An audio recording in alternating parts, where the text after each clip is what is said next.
This is St. Louis on the Air from St. Louis Public Radio. I'm Elaine Cha. Finding delight in food or a drink is sometimes about comfort, flavors we know in forms we love. But of course, there is a different delight in contrast, unaccustomed gustatory combinations that we might not ever have imagined. Yet when we taste it, we wonder, where has this been all my life?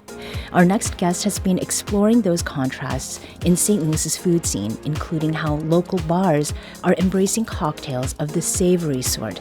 Think miso, mozzarella, and even crab. She's also tackled the stacked challenge of ranking 40 widely different sandwiches from one Grove Business District kitchen.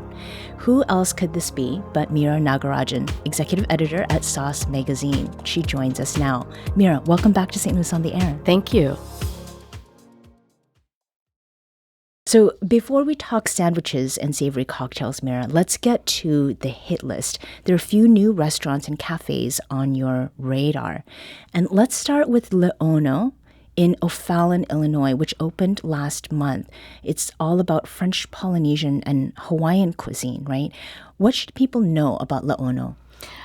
The restaurant in O'Fallon it's really a beautiful space. They did a lot to the space. There's an outdoor dining space. And the food that we tried, I thought was all really flavorful. It definitely referenced, Asian flavors, Polynesian flavors. A great example of that was their Mahalo Mai Tai with coconut rum, Aperol, orgeat, which is an almond syrup in Mai Tais, and pineapple with a mango foam on top.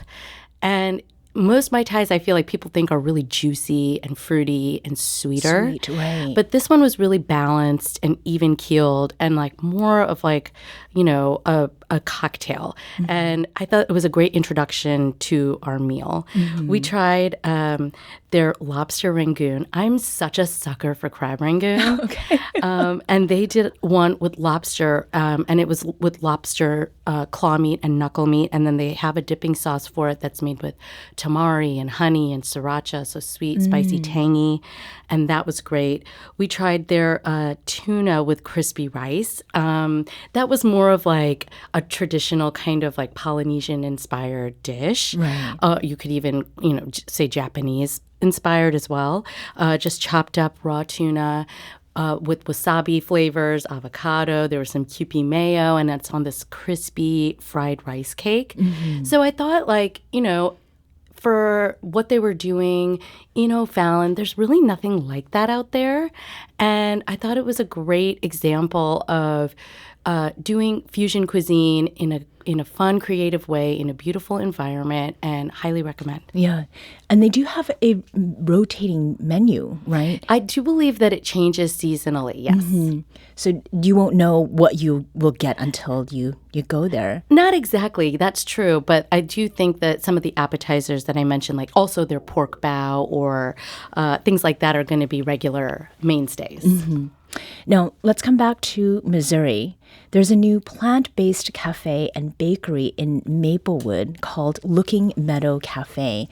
What was it that earned this cafe a spot on the Sauce hit list this time? Okay, so I went there. We are all each tasked with going to a new restaurant, trying. We have a list. Everybody has to try something. So that was on my list.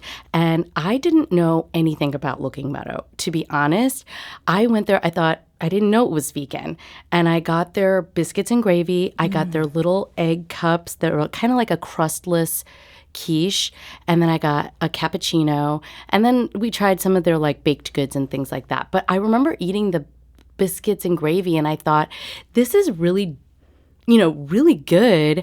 And I was like, what is it about it that's different to me? I couldn't put my finger on it. And everybody was like, oh, it's that vegan spot. And I was like, oh, it's vegan. But I really didn't know. Right. And so I thought, that is really great. I mean, the owner, her name is Jamie Herman. She's been doing this for a while. She had a mobile operation. She was doing stuff at Tower Grove Farmers Market. So she's really experienced and passionate about making great vegan options. And that biscuits and gravy, those crustless quiches that I tried that were really garlicky and had spinach in it. It was savory and filling and satisfying. It was great. I was really, really taken aback. I did not know that it was vegan. I should have known ahead of time, but I didn't. And I was pleasantly surprised. Biscuits and gravy is one of my favorite treats with a spicy Bloody Mary. It hits all kinds of spots. Killer combo. So shifting gears a little bit, there's a restaurant that opened earlier this summer in a pretty unique setting, and that's a former YMCA building that's been renovated and reopened as a museum and hotel. Tell us about Idle Wolf. This place is so gorgeous. I mean, the interior design of the restaurant is like the first treat that you get when you go to Idle Wolf because it's visually arresting, beautiful materials. They put a lot of money into that space and it really shows. It's very relaxing. I love the lighting. It's luxurious. It's comfortable. Chef Matt Doaday, he is doing Spanish cuisine there. And I think that the food there is really, really good. You know, it's nice to have an option downtown like that.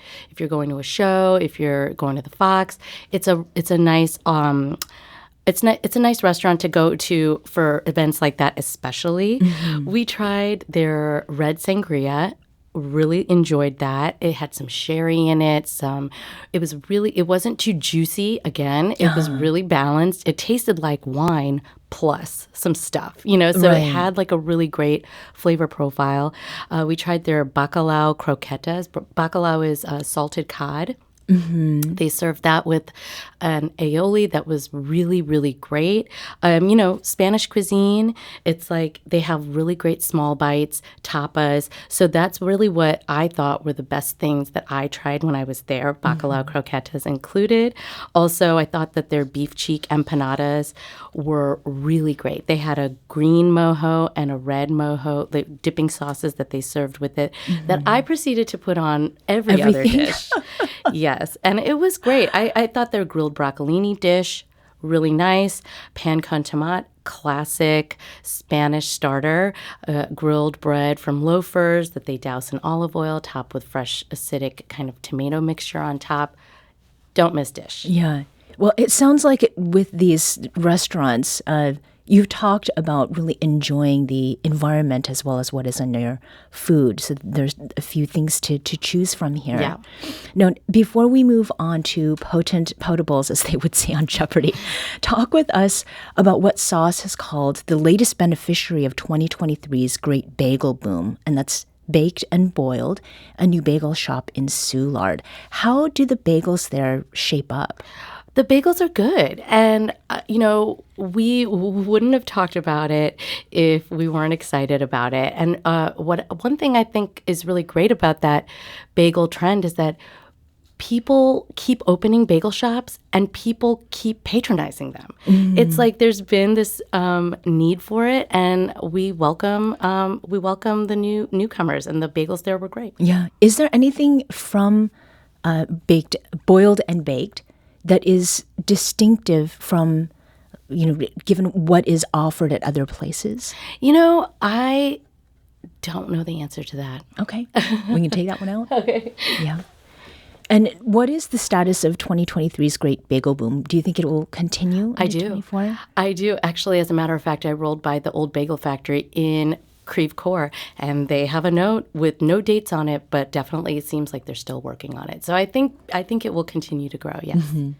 All right. So, Meera, you've mentioned a few cocktails, and savory cocktails are a thing right now. Yes. And Sauce Magazine is suggesting that this trend is related to dirty martinis. Yeah, I don't know if you remember, but in 2022, there was like a lot of like dirty martini coverage. And we kept noticing it, and then we were looking for examples of that here.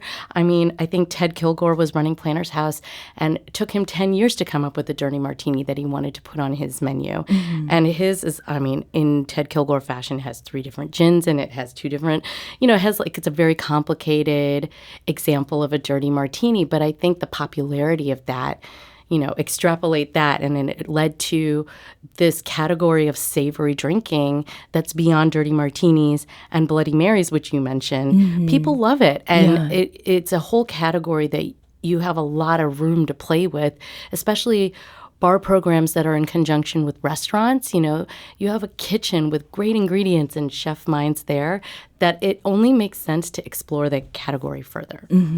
We're speaking today about best new eats and drinks in St. Louis with Meera Nagarajan, executive editor at Sauce Magazine.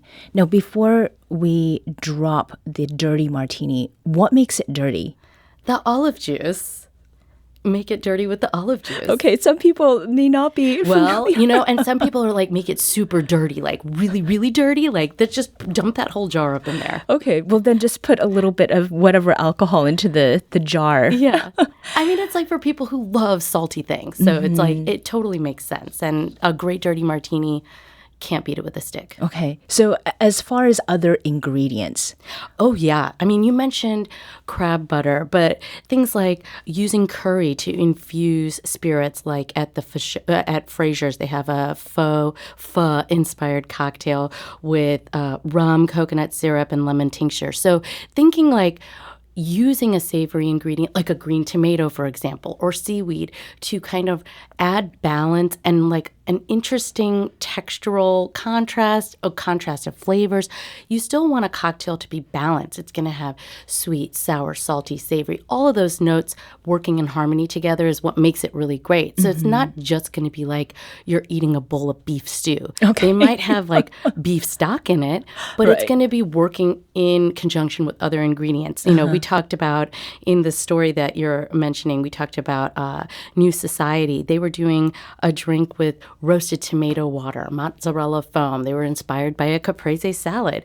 In Lazy Tiger in the Central West End, they're doing a seaweed-infused gin that they're using in a cocktail. So I think it's, fun ingredients that you're looking at on the menu, and you're definitely going to taste that when you're drinking it. But it still has to work as a cocktail, and they do. Yeah. So sandwiches. Can't let you go without talking about those. You and several writers at Sauce took on a serious challenge of ranking all 40, that's 40 sandwiches at the Gramophone. Why target the Gramophone with such a rigorous study? The Gramophone is beloved. I mean, it is like an iconic sandwich spot. And we were covering the Gramophone during the pandemic because one of their owners, Rue Yowitz, was like doing some great stuff to like help fund restaurants that were having like issues during the pandemic. So many were. And then we got to talking like, we really do love the idea of a power ranking. I think they're fun to read. I think they're fun to compare notes with. If you're a reader, like, oh, I disagree. I hate this. I love that. That kind of thing. It inspires a conversation. So we tried all 40. We did it on Tuesdays. We called it Gramophone Tuesdays. We would write notes. We would vote with a number ranking system, and then we averaged it out and then ranked them down. So, I mean, we really each have our own preferences. Some people love textural contrast. Some people hate things that are too saucy. Some people are red meat averse. I mean, it does, for our group and our brand, this was the list for us. Yeah. So the ranking did get a lot of notice from Gramophone fans. And one person wrote in a Facebook comment, they think the Italian Yardbird is too rich. No, ma'am. That's my favorite. Is there something like that adage about like one man's trash, another's treasure? Is there a sandwich then that was your least favorite, but could very well be someone's go-to? I mean, yeah, definitely. Our number 3 ranked sandwich was the Phil and Ched's Excellent Adventure. It's got grilled flank steak, peppers, onions, baguette. On a toasted baguette, there's cheese sauce, like a white cheddar cheese sauce. And everyone in the office loved it. But for me, I actually preferred their Philly cheesesteak because of the texture of the beef. The flank steak, that's grilled flank steak, it's a bigger, chewier cut of meat. So I preferred the Philly cheesesteak, which was shaved super thin. So yeah, I mean, everyone loved it. I was like, this is not my preference. My preference was that Philly cheesesteak, which was our number 1 ranked sandwich. So the one that you did not mention that is among the top 3 is the Alcatraz. Tell us about the Alcatraz and what captivates people about this one? In my opinion, it's the boss sauce. It's this tangy, rich, sweet, spicy sauce that it's like that orangey sauce that's on that sandwich. It's got a toasted pressed panini bread. It's beef, it's Swiss, it's onions. So it's like really rich. It's got a lot of like the beef and then the cheese and then that sauce bring the richness. Our colleague, Michelle Valansky, that is her go-to sandwich at the Gramophone. So she really campaigned for it. And, she didn't have to. We all loved it. It was really great. Yeah. And as we wrap here, there's a piece of news, which is that Sauce magazine has a new owner, and the print edition is returning in December. Yeah. Meera, tell us, what will these changes mean for Sauce and for its followers? Well, the best thing about it is that Sauce is returning to print this December, the first week of December, and it's for our Best New Restaurant issue, which is one of our most popular stories that we do every year. Allison Mace is our founder and publisher, and she really worked hard to find a way for Sauce to continue. And Big Lou Holdings is the company that acquired us. They also own the RFT, so there's a familiar face there for us in Sarah Fensky, who is their editor, so their executive editor. So I think it was like, as far as I know at this point, everything is business as usual. The main thing is Sauce is returning to print. It's going to be distributed in all the racks that distribute the RFT. So the RFT prints 4 times a month. They're making room for us. They're going to start printing 3 times a month. And that first week, Sauce will be printed and distributed in its place. They're still going to continue to do their online coverage at the clip that they do it at, which is amazing. And we're happy to have print again. I mean, we love and believe in community journalism, so we're really happy to find someone that also supports that. It's evident with the RFT, and we're happy to continue. And we love print, so having it back is great for us, and we hope our readers will return to it and pick it up. Yeah.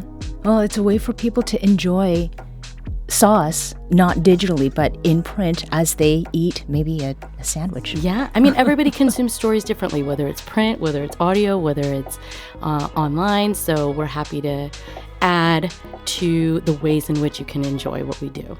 Well, congratulations. Thank you.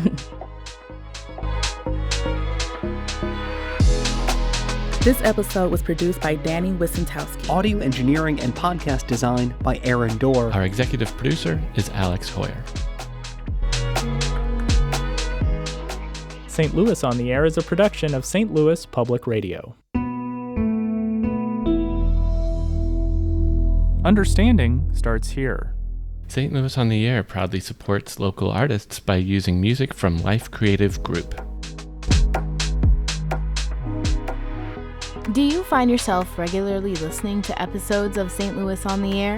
Suggest us to a friend you think might enjoy our conversations, and leave us a review and rating on Apple Podcasts on the App Store. It's the simplest way to help people discover our show. Thank you. St. Louis Public Radio is a member-supported service of the University of Missouri St. Louis.